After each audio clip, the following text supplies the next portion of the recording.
கனிவான கவனத்திற்கு வண்டி எண் 1685 விழுப்புரம் திருப்பதி எக்ஸ்பிரஸ் விழுப்புரம் இருந்து திருவண்ணாமலை ஆரணி ரோடு வேலூர் கண்டோன்மெண்ட் காட்பாடி வழியாக திருப்பதி வரை செல்லும் வண்டி 4வது பிளாட்ஃபாரத்தில் உள்ளது.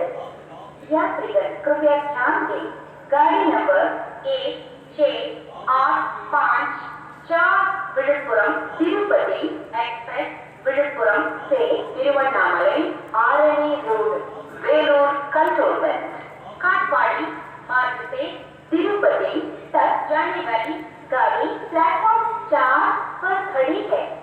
Passengers your kind attention please.